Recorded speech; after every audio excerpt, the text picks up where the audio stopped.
In the headlines, 3 farmers killed, 22 others kidnapped as bandits attack Kaduna villages. Federal government orders vice-chancellors to reopen universities and commence lectures. National grid crashes to 0 megawatts, 7th time in 2022. Away from Nigeria, at least 13 dead, 21 wounded in Russia school shooting. Hello and welcome to Trust News Update. I am Ayuba Ilya. Thank you for joining.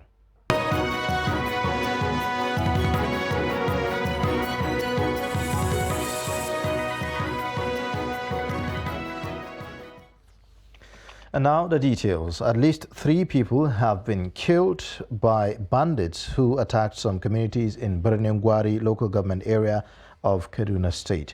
The victims were said to be farmers who were working in their farms on Saturday when the bandits attacked.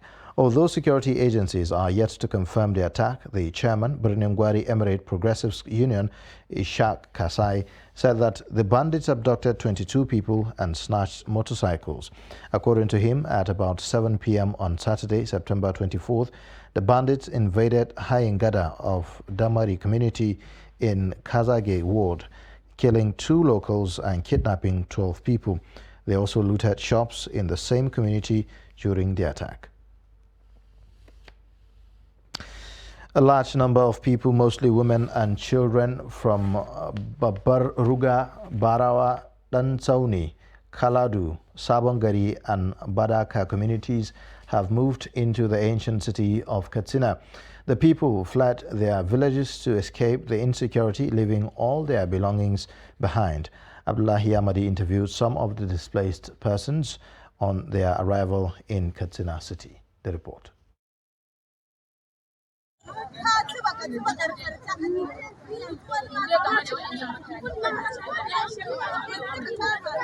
These displaced people arrived Katsina confused, without food and shelter, and since they have nowhere to go, they are at the mercy of the elements. What have we done to deserve this? We can't even enjoy the comfort of our homes. We don't have peace, no food, nothing. All we need is peace. The reason for the flight was the massing up of terrorists armed with dangerous weapons around their villages, planning to launch attacks. The terrorists, they say, had even threatened to burn down their villages if they made any attempt to inform security operatives about their presence and whereabouts. As you see all of us here, all of us have nowhere to go. We have nothing to depend on, and I think the government needs to do more to avert this ugly situation. The terrorists were first seen gathering around 5 p.m. at Bakiawa, one of the scenes of recent attacks on other villages, prompting the villagers to inform security operatives. But the help did not arrive until 8 p.m. when the Nigeria Air Force fighter planes and other security operatives were mobilized to disperse the terrorists.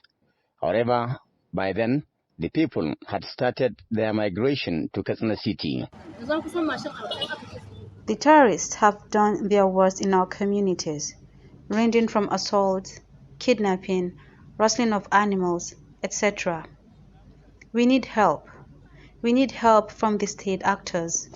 Observers say, at the wake of this heightened insecurity in Katsina State, a huge humanitarian crisis is imminent. Abdullahi Ahmadi, Trust Television News, Katsina.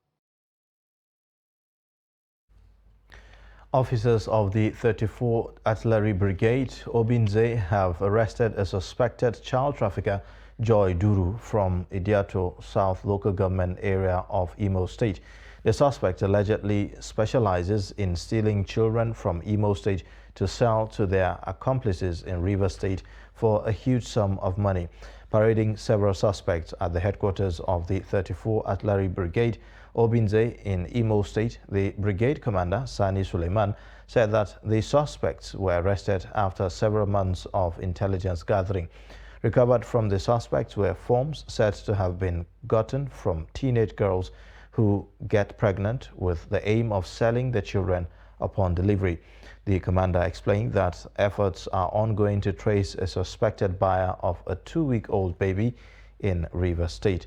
Meanwhile, the state commander of NAPTIP, Ernest Ogbu, said that the suspects will be charged to court and necessary actions will be taken, while efforts will be made to reunite the recovered children with their families.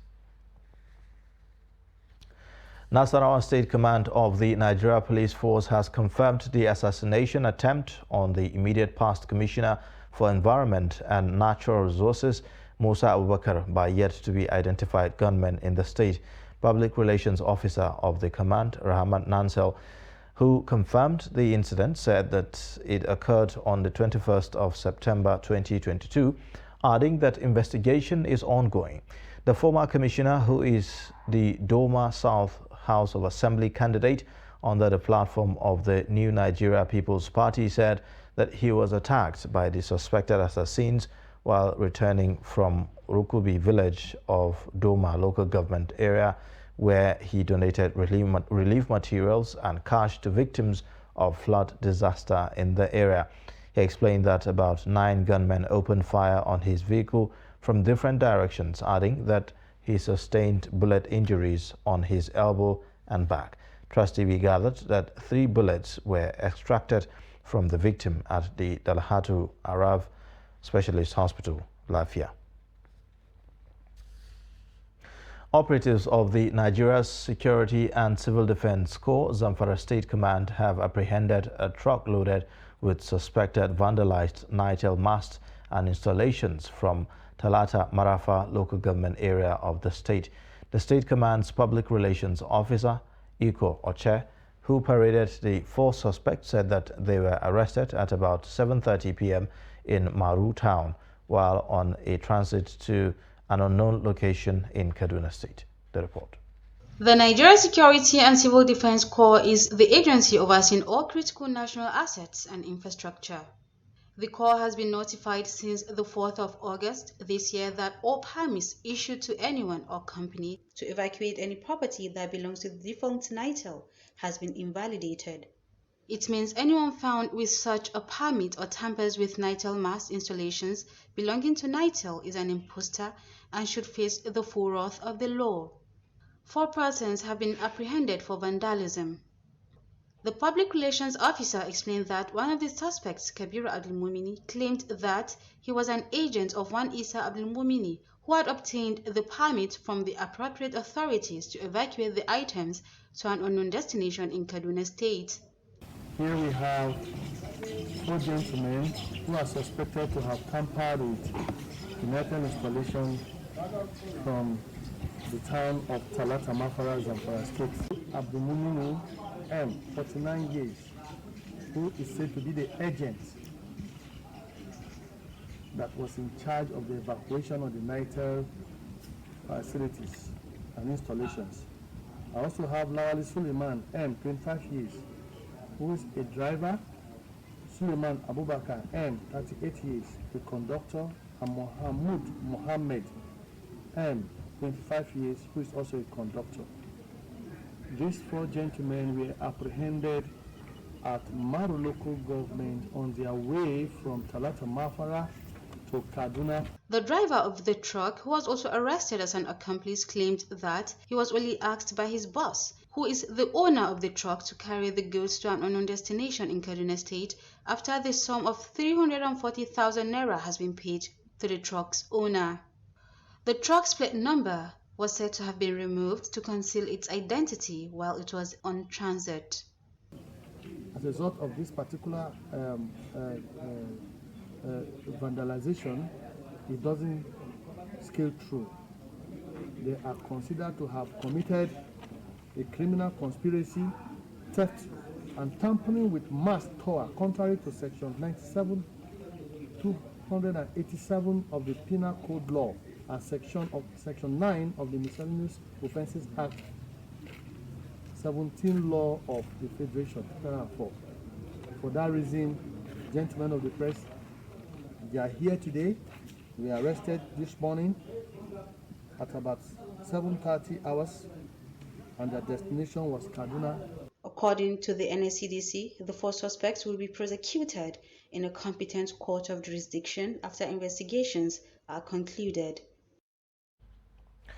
The federal government, through the National Universities Commission, has ordered vice chancellors to reopen schools and allow students resume lectures. This was made known in a letter signed by the Director, Finance and Accounts of the NUC, Sam Onazi, on behalf of the Executive Secretary of the Commission, Professor Abubakar Rashid. The letter, addressed to all vice chancellors, pro-chancellors and chairmen of governing councils of federal universities, said all ASUU members should immediately resume lectures, restore the daily activities and routines of the various university campuses. The National Industrial Court of Nigeria last Wednesday ordered the Academic Staff Union of Universities to call off its ongoing nationwide strike. ASUU commenced strike since February 14 to press home the demand for improved funding for universities, a review of salaries for lecturers, among other issues.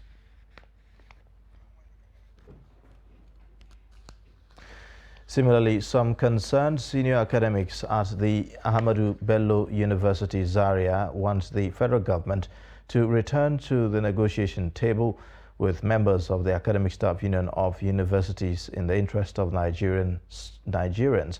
Speaking in a statement signed by the 50 professors of the university recommending the need for dialogue to resolve the impasse, Professor Saleh Ado of Microbiology Department said that the statement represented the entire university.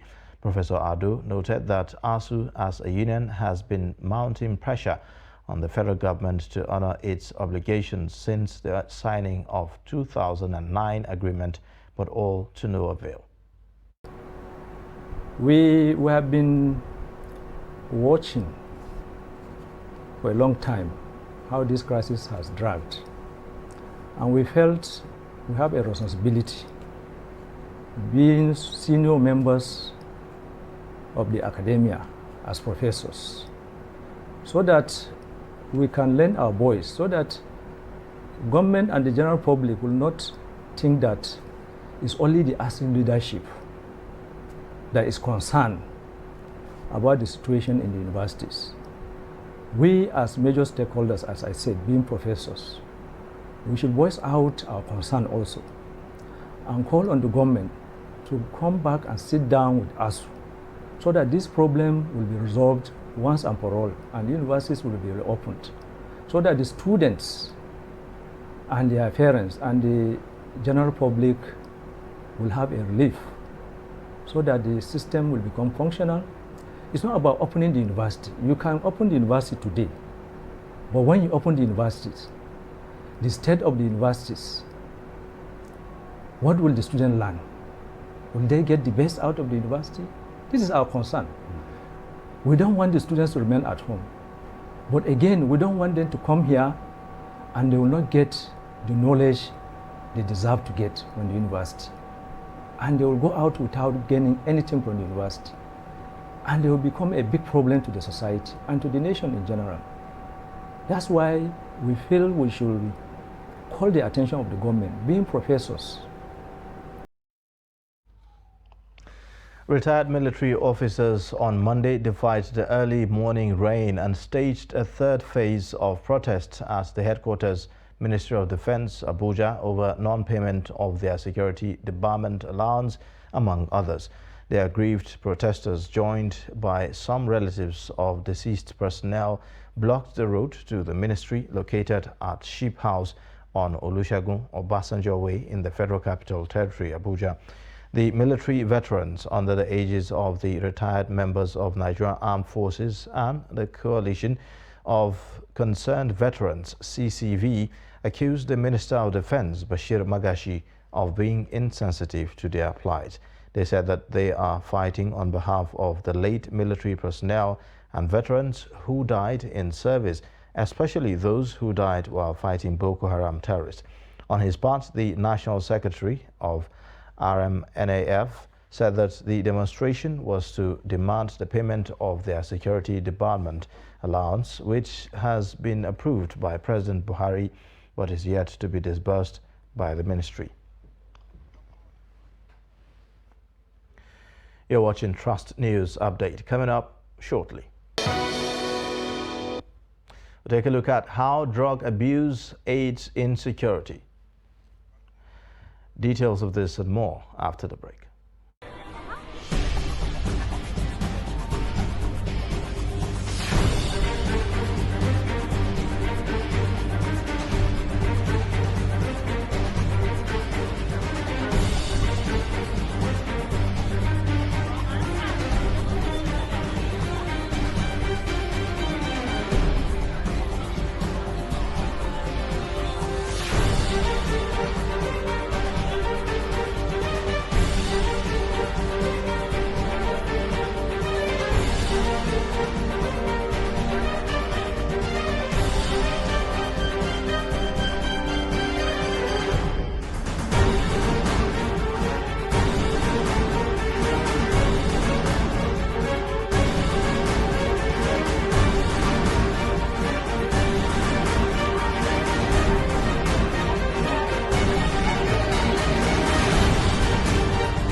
TV, documenting the Nigerian story.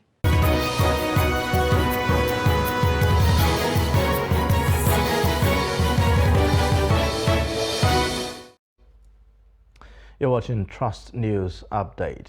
Let's take a look at the top stories again. 3 farmers killed, 22 others kidnapped as bandits attack Kaduna villages. Federal government orders vice chancellors to reopen universities and commence lectures. Elsewhere, the Independent National Electoral Commission has warned the 18 registered political parties fielding candidates for the 2023 general elections to desist from any form of abusive words or hate speeches capable of hampering the success of the elections. The chairman of the commission, Mahmoud Yakubu, gave the warning on Monday in Lagos at the ongoing 2-day media capacity building workshop on the commission's preparations for the 2023 election. The event was organized by INEC, European Union, and DAI. The warning comes ahead of Wednesday's formal commencement of campaign activities by the parties. Professor Yakubu, represented by the National Commissioner and Chairman, Information and Voter Education Committee of INEC, Festus Okoye, specifically urged all the registered parties to critically study and pay attention to relevant laws guiding political rallies and campaigns. Now, the use of drugs and illicit substances is playing a huge role in escalating insecurity in many parts of Nigeria. This is the consensus of stakeholders at a forum in Katsina in the past week. Abdullahi Amadi has more. Notable speakers at the event include the 5th Wazir in Katsina, Professor Sani Abubakar Luga, who dwelt extensively on the role of drugs abuse in the wake of heightened insecurity. The 5th Wazir in Katsina also spoke extensively on community policing and the many calls by the state actors on people to defend themselves against terrorist attacks. The community has been told time without number, particularly by the Nigeria police, that security is the responsibility of everyone. We have been told to confront AK-47 carrying bandits with catapults. The Katsina State Commandant of the NDLEA follows a different plan of thought, blaming parents and the society for not doing enough to prevent the proliferation of drugs in the society. He is insisting that the only solution to insecurity and other criminalities bedeviling the country is by blocking all the supply chains of drugs into the country. The anti-drugs boss is asking people to expose drugs dealers, their hideouts, and collaborators, describing them as the worst enemies of Nigeria. Ask yourself, what is your role when it talks about substance abuse?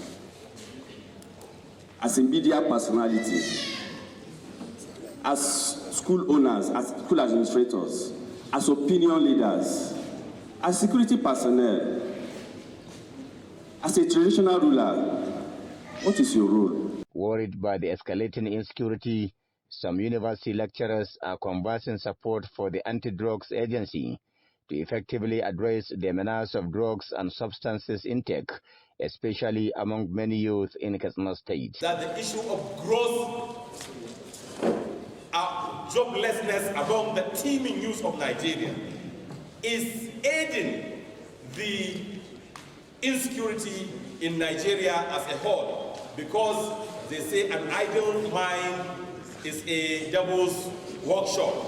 So many of our youth are redundant with skills without occupation. This forum was part of activities to mark the NUJ Press Week, which also coincided with the anniversary of the creation of Katsina State in 1987. Abdullahi Ismail, Trust Television News, Katsina. Now, what Sambisa means to the people of Borno State may not be the same with Sambisa in Abuja. In the nation's capital, a slum that provides opportunities for livelihood, leisure, and the practice of Rastafarian ideologies is known as Sambisa.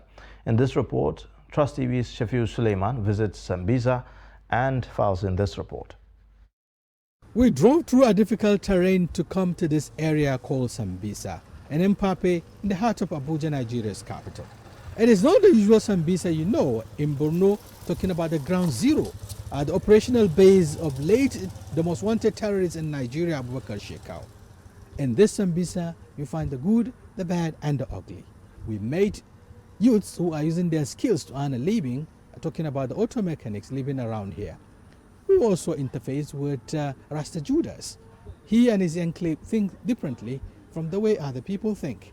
Oji Shrine is also there, to serve as a place to unwind, especially for people after the day's job. Like Rasta, most time we move from the city to a more natural place. So what they brought us here was to live with nature actually, because Rastafari is about nature. When we talk of nature, it's as good as saying spiritual. So our natural being, I believe that I'm a natural human being. So for me to attune my spirit with nature, I have to live with nature. Before we came here, we discovered there are Rastas around here. So as you can see, that's Fela, that's Bob Marley. Yeah. So we just came to create something that has already been known for here. That's why we came and we set it up here. As we move out of Sambisa, leaving behind the Rastaman enclave and its inhabitants, one thing that also attracts my attention is the topography of the area. Of course, and the serenity, which is enough, to draw the attention of the city dwellers to move here for fresh air. From Sambisa, here in Mpape, Nigeria's capital Abuja, Shafiu Suleiman, Trust TV News. Thank you, Shafiu. Interesting and inspiring as well. Now, although electricity consumers say that they have enjoyed improved supply in the past days, the national grid crashed to 0 megawatts at 10:51 a.m. on Monday, causing a nationwide outage. The national electricity grid, as of 10 a.m. on Monday, had 3,712 megawatts generated from 21 generation companies before it dropped to 0 megawatts 1 hour after. According to information from the System Operations, a section of the Transmission Company of Nigeria, AFAM 4, was on the grid but with zero supply as of 12 noon. As of Sunday, the highest generation was 4,100 megawatts, while the lowest was 3,652 megawatts, with the frequency hovering between 49.04 Hz and 50.34 Hz. Although TCN, the National Grid Manager, was yet to establish the cause of the crash, insider sources said that it could be as a result of maintenance of the 330 kilovolts Jos Bauchi transmission line, maintenance slated for Monday. President Muhammadu Buhari is back in Abuja after participating in the 77th session of the United Nations General Assembly in New York, the United States. The presidential jet 001 conveying the president and other members of the entourage landed at the presidential wing of the Nnamdi Azikiwe International Airport, Abuja. During his sojourn in New York, President Buhari participated in no fewer than 12 high-level events, including bilateral meetings. The 77th session is the high-level meeting of the General Assembly the Nigerian president will attend before his exit from government in May next year. And away from Nigeria now, 7 children are among the 13 victims killed by a gunman at a school in central Russia, authorities have said. Russia's investigative committee said in a statement on Monday that 14 children and 7 adults were also injured in the shooting in Izhevsk, west of the Ural Mountains in the Udmurtia region. Russia's Interior Ministry confirmed the shooting on its Telegram feed.